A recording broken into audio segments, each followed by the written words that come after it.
তাগুতের গোলামরা আমাকে জিজ্ঞাসা করলো যে তোমার শেষ ইচ্ছা কি?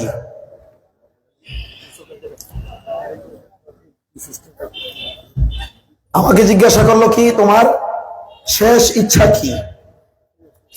এই কথাটা যখন জিজ্ঞাসা করলো আমি বুঝতে পারলাম হয়তো আজকে আমার শেষ দিন। আমি এই কথা বলি নাই যে আমি আমার মা বাবার সাথে একটু দেখা করতে চাই, এই কথা আমি বলি নাই। আমি এই কথা বলি নাই যে আমি আমার সন্তানদের সাথে দেখা করতে চাই, এই কথা আমি বলি নাই। আমি এই কথা বলি নাই।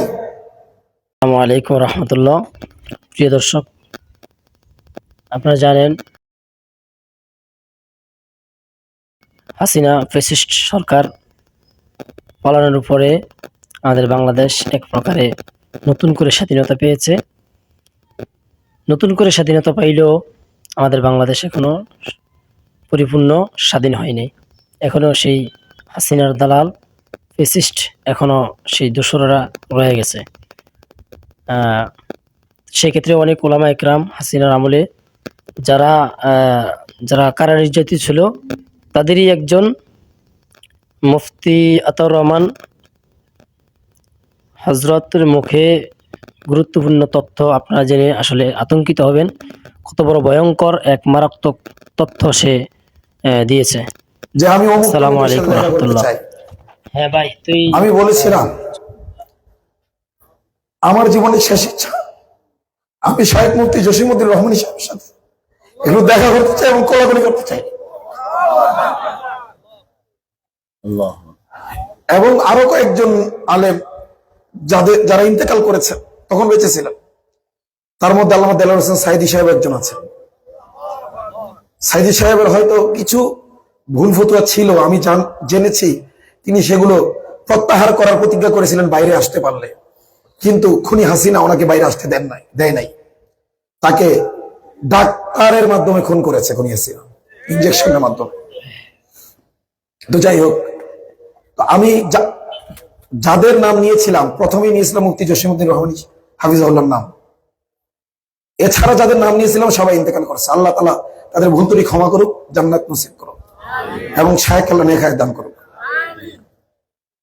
তো আমাকে উত্তর দেওয়া হইল রহমানী সাহেবকে এমন জায়গায় রাখা হয় যেই সেলের ভিতরে রাখা হয় সেই সেলে কেউ নেই, এবং ওই সেলটা যেই বাউন্ডারির মধ্যে, আমি যশোর কেন্দ্রীয় কারাগারে ছিলাম, এখানে সেল আছে আপনার এই পাশে 8টা ওই পাশে 8টা, 16টা সেল, কোন জায়গায় হয়তো বেশি কম থাকে। তো ওনার সেলে তো কেউ নেই, এমনকি যে ওনার সেলটা যে বাউন্ডারির ভিতরে যে বিল্ডিং এর ভিতরে সেই বিল্ডিং এও কাউকে রাখা হয় না। কারণ কি? ওনাকে মানসিক শাস্তি দেওয়ার জন্য, মানসিকভাবে ওনাকে দুর্বল করার জন্য। তখন আমি বললাম আল্লাহ যে কোরআনে বলেছেন আলা বিযিক্রিল্লাহি তাতমাইন্নুল কুলুব, যেটা শায়েখ আজকে আলোচনায় বলেছেন, আল্লাহর স্মরণে অন্তর সমূহ স্থির থাকে। কলব মানে পোল্ট্রি মানে, কিন্তু শায়েখ বলছেন যে আল্লাহর স্মরণে কি থাকে, সেই কথাটা আমি বললাম যে আল্লাহর স্মরণে যে অন্তর প্রশান্ত হবে এটা বন্ধ করতে পারবা? স্বপ্নে দেখবে জান্নাতের নাজ নেয়ামত, এটা বন্ধ করতে পারবা? এর মাধ্যমে মোটিভেশন হইতে থাকবে, এগুলো বন্ধ করতে পারবা? এমনকি তোমরা তারা ছাত্রদেরকে কেড়ে নিয়েছো, আল্লাহ তাআলা জিনদের মাধ্যমে মানে তার তালিম তাদরিস যদি জারি রাখেন, এটা তোমরা বন্ধ করতে পারবা যদি তারা ছাত্র হয়ে আসে? বলছে না, এটা বন্ধ করার কোনো মেশিন নাই। যাই হোক, এরপরে 24 পরবর্তী সময়ে দলীয় লোকজন সবাই মুক্তি পায় না কারা? জসিমউদ্দিন রহমানীদের মতো যারা নির্দলীয়, যারা শুধুমাত্র এক আল্লাহর জন্য কথা বলেছে তারা।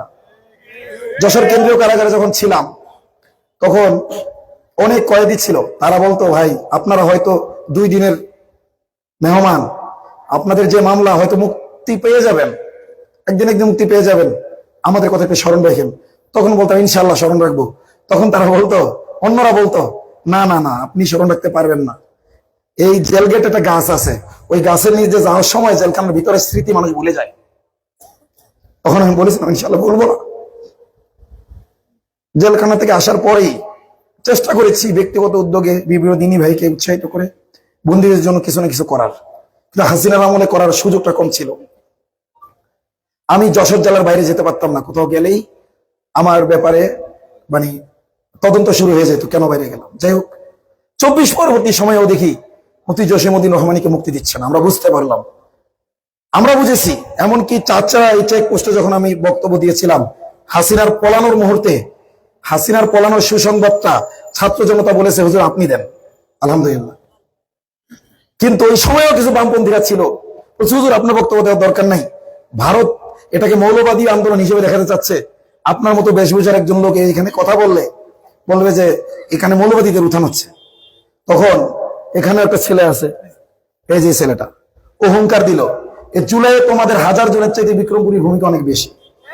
সে অনলাইনে অফলাইনে 2 জায়গায় সক্রিয় ছিল, সে বক্তব্য দিবে না তো কে দিবে? তখন সিদ্ধান্ত হলো হাসিনার পালানোর সুসংবাদটা যশোরে আমি দেব। আলহামদুলিল্লাহ, আমি যখন সুসংবাদ দিচ্ছিলাম তখনও বলেছি আমাদের যুদ্ধ শেষ হয় নাই যতক্ষণ না হাসিনার রেখে যাওয়া প্রশাসনের সংস্কার না হচ্ছে। ইসকনের দালালরা যতক্ষণ পর্যন্ত হিন্দুত্ববাদী, উগ্র হিন্দুত্ববাদের দালালরা যতক্ষণ পর্যন্ত এই রন্ধ্রে রন্ধ্রে রয়েছে, এগুলোকে সংস্কার করার আগ পর্যন্ত আমরা স্বাধীন হই নাই। ওই 5ই আগস্ট যেটা ছিল 30শে মহরম, বলেন কি ছিল? 30শে মহরম, অনেকে বলে 36শে জুলাই, তোমরা বানায় নাম রাখছো 36শে জুলাই, কিন্তু মহরম সেদিন 30 ছিল, মহরম পূর্ণ, তোমাদের জুলাই অসম্পূর্ণ। তোমরা জুলাই বানাইছো 5ই আগস্টকে, সেই জুলাই নিজেরাই বিক্রি করে দিয়েছো। আমরা বিক্রি করিনি আমাদের মহরমকে, ইনশাল্লাহ বিক্রি করবো না, ইনশাল্লাহ আলহামদুলিল্লাহ বিক্রি করি না, ইনশাল্লাহ বিক্রি করবো না। তো যাই হোক, ওই সময় সতর্ক করেছিলাম। কোরআনে এমন এক জ্বালানা যাদের ভবিষ্যৎ পিছিয়ে দেখা যায়। আমরা দেখছি দলীয় লোকেরা মুক্তি পেয়ে যাচ্ছে, তাদের মামলাগুলো খালাস হয়ে যাচ্ছে, নির্দলীয় লোকেরা মুক্তি পাচ্ছে না। তখন আমরা বৈষম্যহীন কারামুক্তি আন্দোলন প্রতিষ্ঠা করলাম এবং সর্বপ্রথম মুফতি জসিমউদ্দিন রহমানী সাহেবের জন্য মাঠে ময়দানে দৌড়ঝাঁপ। আমি প্রতিজ্ঞা করে বের হয়েছিলাম শায়েখের মুক্তির আগ পর্যন্ত আমি আমার স্ত্রীদের কাছে ফিরে আসবো, সন্তানদের কাছে ফিরে আসবো না। আমার এক মিছিলে জুতা খুলে গেল, তখন আমি বলেছিলাম যে যতক্ষণ শায়েখের মুক্তি না হয় আমি জুতা পায়ে দেবো না, কসম করেছিলাম। এবং আমি দেই নাই জুতা পায়ে। ভিআইপি জায়গায় যে আমি মিটিং করেছি, গোয়েন্দারা আমাদের আহ্বান করতো, যখন আমাদের আন্দোলনের তীব্রতায় তারা ভয় পাইছে তখন ডাকতো, ওই মিটিং গুলো আমি খালি ভাই যাই করছি। জিজ্ঞেস করতো কেন আপনি খালি ভাই, আমি এই কথাই বলেছি, মাওলানা জসিমউদ্দিন রহমানী, মুফতি জসিমউদ্দিন রহমানী সাহেবের মুক্তির আগ পর্যন্ত আমি জুতা পায়ে দেবো না প্রতিজ্ঞা করেছি, পরিবারের কাছে যাবো না প্রতিজ্ঞা করেছি। তো এরপরে আমরা প্রকাশ্যে রাজপথে আন্দোলন করেছি, আরো অনেক ভাইরা গোপনে কাজ করেছেন, আমরা তো পরে ইনক্লুড হয়েছি। এর আগে থেকেই অনেক ভাইরা অনেক খরচ করেছেন, আল্লাহ তাআলা সকলকে উত্তম বিনিময় দান করেন। তো তাগুত যখন দেখতে পেল এরা জসিমউদ্দিন রহমানীর জন্য জীবন দিতে প্রস্তুত, তখন তাগুতের কিছু গোয়েন্দা দিনী ভাই সেজে শায়েখের ব্যাপারে আমাদের ব্যাপারে শায়েখকে মানে বিভিন্ন উল্টাপাল্টা মিথ্যা তথ্য দিয়ে মিসগাইড করতে লাগলো। এর মধ্যে কিছু বিষয় ছিল এমন যেগুলো মানবিক দুর্বলতা আমারও হতে পারে, সবার হতে পারে। আমার শায়েখ বলেছেন যে হকপন্থী আলেমদের থেকে যদি কোনো ভুল ত্রুটি থাকে বাহ্যিক চোখে দেখো, তাহলে বুঝবো হয় তিনি মাজুর অথবা তিনি মুস্তাহিদ আল মুফতি। মুফতি মানে উনি ইজতিহাদ করতে গিয়ে ভুল করেছেন, হয়তো দিনের জন্যই করেছেন, কিন্তু ওনার ভুল হতে পারে না।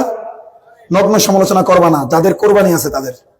এবং এটাও হইতে পারে যে তিনি মাজুর ছিলেন, তুমি মনে করছো যে তিনি মাজুর না, তুমি মনে করছো কি তিনি মাজুর না, কিন্তু বাস্তবে তিনি আসলে কি মাজুর। এই দুইটা জিনিস মাথায় রাখবা। এবং আমি ঘোষণা দিয়েছিলাম যে আমি ওলামাদের ভুলের সমালোচনা করতে গিয়ে, যাদের সমালোচনা করেছি এবং সমালোচনা করতে গিয়ে অতিরঞ্জন করেছি, যারা জীবিত আছে তাদের কাছে আমি নিজে সফর করে গিয়ে হলেও মাপ চাবো, এবং যারা কবরে চলে গেছে তাদের কবরে গিয়ে হলেও মাপ চাবো। কারণ তাদের কথা আমরা না শুনলেও আমাদের কথা তারা কি পান, শুনতে পান। তো শায়েখের যে কোরবানি আমি যেটা অন্য মাধ্যমে জেনেছি, শায়েখ বলেন নাই কখনো, হয়তো এগুলো তিনি আল্লাহর কাছে উপস্থাপন করতে চান নিজের নাজাতের জরিয়া হিসেবে। ওনার ঘনিষ্ঠদের কাছে যা শুনেছি, এই কোরবানি আসলে আমার মনে হয় আমি দিতে পারবো না, আমার ইমানের যে দুর্বলতা, এখনো শায়েখের বিভিন্ন অসুস্থতা আছে। আমি সবাইকে সাথে নিয়ে দোয়া করতে চাই, আসআলুল্লাহুল আযীম রব্বুল আরশিল আযীম শায়েখ, আমি মহিমান্বিত আরশের অধিপতি মহান আল্লাহর কাছে আপনার সুস্থতা কামনা করছি।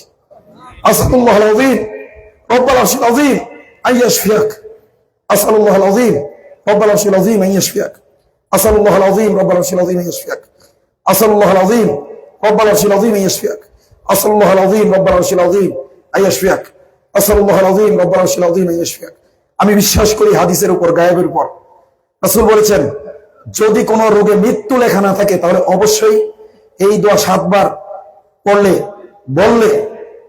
ওই রোগীকে আল্লাহ সুস্থ করে দেবেন। আমরা আশা করি আল্লাহ শাহেকের সব রোগ সুস্থ করে দেবেন। এবং আমি সবার সামনে শাহেকের কিছু বিষয় আমার চোখে নজরে আসছিল, যেগুলোর পূর্ণ তাহকিক ছাড়া, শাহেকের জবানবন্দি শোনা ছাড়া আমি সমালোচনা করেছি এবং অতিরঞ্জন করেছি। এজন্য সবার সামনে আমি শাহেকের কাছে ক্ষমা চাচ্ছি। এবং আমি যে আয়না ঘরে বলেছিলাম যে আমার জীবনের শেষ ইচ্ছা হলো কি, শাহেকের সাথে কোলাকুলি করা। আমি মনে করি শাহেক এখন, বিশ্বাস করি, আমি চাই যে শাহেক এখন আমার ওই মনোবাসনা পূর্ণ করুন। যদিও এর আগে একবার পূর্ণ হয়েছিল, শাহেক তখন জেল থেকে প্রিজনে মুক্তি পাইছিল বরগুনায়। এটাকে আমি মানে আরেকবার নবায়ন করতে চাই, আমার ওই ইচ্ছাটাকে। শাহেক যদি চান।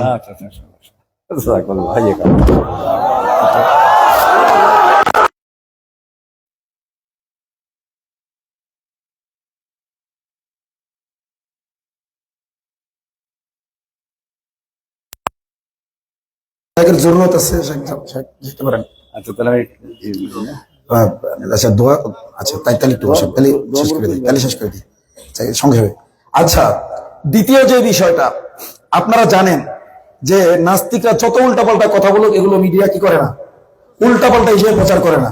তাদের নেগেটিভ কথাগুলোকে পজিটিভ হিসেবে কি করতে চায়, উপস্থাপন করতে চায়। আর আমরা আলেমরা যত ভালো কথাই বলি না কেন, আমাদের কথা কেটে কুটে তারা আমাদেরকে হিংস্র হিসাবে সমাজের সামনে উপস্থাপন করতে চায়, চাই কি চায় না? আজকে আমি সূরা মুমতাহিনার যে কয়টা আয়াত তেলাওয়াত করেছিলাম এবং ব্যাখ্যা আপনাদের সামনে করেছিলাম, শাহেক চলে আসার কারণে সর্বশেষ আয়াত, মানে যে আয়াতটা আমার উদ্দেশ্য ছিল, বলতে পারি না। এবং এইটা না বলার কারণে আমি কিছুক্ষণ বয়ান করে দোয়া করে দিলি, হুজুর দোয়া করার অসুবিধা নেই। আচ্ছা বসে না, এখানে বসে না। আচ্ছা, শাহেকের আসলে একটু জরুরত আছে। শাহেকের কিতাব রাস্তায় আছে, কিনে নেবেন। এবং শাহেকের আল কোরআনের দরস আছে, সেখানে শরীক হবেন। তো কেউ উঠবেন না ইনশাল্লাহ। যেই কথা বলতে চাচ্ছি, আচ্ছা এটা ঠিক আছে না? দেখেন, আমি আলোচনা করেছি, আমার আলোচনার মধ্যে আমি বলেছিলাম যে মূর্তি পূজাও নাপাক, মূর্তিও নাপাক, পূজারীরাও কি নাপাক। এইটা দেখবেন কালকে ইন্ডিয়ায় প্রচার হবে আমার নামে। ইন্ডিয়ার সাংবাদিকরা আগে প্রচার করবে, এরপরে বাংলাদেশের সাংবাদিকরা কপি করবে। তো এই জন্য আমি বলতে চাই আপনাদেরকে, কোরআনে সূরা মুমতাহিনায় যেখানে আল্লাহ তাআলা বলেছেন যে তাদের সাথে বৈরিতা রাখতে হবে, শত্রুতা রাখতে হবে, সেই সূরার মধ্যেই বলেছেন যেই সকল অমুসলিমরা তোমাদের ধর্ম ও দেশের বিরুদ্ধে ষড়যন্ত্রে লিপ্ত নয়, তাদের সাথে ভালো আচরণ করতে আল্লাহ নিষেধ করেন না। কথা কি বুঝতে পারছেন? সাধারণ হিন্দু যারা আছে, আমাদের প্রতিবেশী, যারা আমাদের ধর্মের বিরুদ্ধে শত্রুতায় লিপ্ত নয়, যারা আমাদের দেশের বিরুদ্ধে শত্রুতায় লিপ্ত নয়, ষড়যন্ত্রে লিপ্ত নয়, তাদের সাথে ভালো আচরণ করতে আল্লাহ কি করেন না? তাদের সাথে ভালো আচরণ করতে আল্লাহ নিষেধ করেন না। আল্লাহ তাআলা শুধুমাত্র ভালো আচরণ করতে, বন্ধুত্ব করতে নিষেধ করেন যারা আমাদের দেশ ও দ্বীনের বিরুদ্ধে শত্রুতায় লিপ্ত, ষড়যন্ত্রে লিপ্ত। তুমি আমার বোনকে প্রেমের প্রলোভনে ধর্ষণ করবা, আর আমি তোমার সাথে পীড়িত করবো নাকি? তুমি আলেম ওলামাদেরকে গুণ খুনের সাথে জড়িত থাকবা, ইন্ডিয়ান সংবাদপন্থী সংবাদপত্রগুলো, প্রথম আলো, দিল্লি স্টার, যারা মুসলমানদেরকে না মানুষ বানানোর জন্য কাজ করেছে, এদের প্রতি আমরা মহব্বত ভালোবাসা দেখাবো না বিদ্বেষী দেখাবো? বিদ্বেষ দেখাবো। আর আদর্শিকভাবে সকল মুশরিকদের শিরকের প্রতি আমাদের ঘৃণা, মুশরিকদের প্রতি ঘৃণা। তবে তবে যারা ষড়যন্ত্রে লিপ্ত না, তাদের সাথে ভালো আচরণ করতে কোনো বাধা নাই। এটাই আমার বলা ছিল। এটা শাহেক চলে আসছেন, ওনার উপস্থিতিতে আমি আমার আলোচনাকে দীর্ঘায়িত করতে চাই নাই, যার কারণে বলার সুযোগ পাইনি। তো যারা আজকে আমার আলোচনা রেকর্ড করেছেন, আমার এই সর্বশেষ যে কথাটুকু, এগুলো অবশ্যই যুক্ত করে দিবেন তো ইনশাআল্লাহ, ইউটিউবার ভাইরা। এবং আপনারা সতর্ক থাকবেন, আমাদের আলোচনা, লম্বা আলোচনাকে যদি আপনারা সংক্ষিপ্ত করতে চান, এমন ভাবে সংক্ষিপ্ত করবেন না যাতে উগ্র হিন্দুত্ববাদীরা সুযোগ পায়। রাজি আছেন তো ইনশাল্লাহ? আপনারা ইসলামের পক্ষে কাজ করেন, কিন্তু এমন এমন শিরোনাম দেন যে শিরোনামের কারণে আলেমদের বিপদে পড়তে হয়। আপনার এই কাজগুলো করবেন না ইনশাল্লাহ। আমাদেরকে হেফাজত করবেন কে? আল্লাহ। ভরসা আল্লাহর উপর করি। তবুও আপনাদের প্রতি এই অনুরোধটুকু করছি, আপনারা যুবক ভাইয়েরা যারা মাহফিলে এসেছেন এবং বিশেষ করে আয়োজক যারা যেভাবে সহযোগিতা করেছেন, অর্থ দিয়ে, বৃত্ত দিয়ে এবং প্রভাব প্রতিপত্তি দিয়ে, কথা দিয়ে, আল্লাহ তাআলা সকলের মেহনতকে কবুল করে নেন। আল্লাহ তাআলা সকলকে উত্তম বিনিময় দান করেন। এখন সাহেব বলে গেছেন, হ্যাঁ, এবং অত্র এলাকায় যারা দোয়া কে করবে? দোয়া কে করবে? আমি করব। আচ্ছা, ডিসেম্বরের 5 তারিখে জামাতের মাহফিল করবেন, এটা কি বলার? কোনটা? ওই জামাতুল্লাহ বাজার জি জি, ডিসেম্বরের 5 তারিখ কোন মাদ্রাসা? এই মাদ্রাসাতুস সুন্নাহ আল আরাবিয়া, জামাতুল্লাহ জামরুলতলা মাদ্রাসাতুস সুন্নাহ আল আরাবিয়া। আমার মাহফিল আছে ডিসেম্বরের 5 তারিখে। হুজুর এখানে আছেন, আপনারা শরীক থাকুন ইনশাআল্লাহ। শুক্রবার, ডিসেম্বরের 5 তারিখ শুক্রবার। এখন দোয়া হবে, আমরা সহযোগী হিসেবে আল্লাহুম্মা সাল্লি আলা মুহাম্মদ ওয়া আলা এই দুটো মাদ্রাসার জন্য একটু দোয়া করে দেবেন।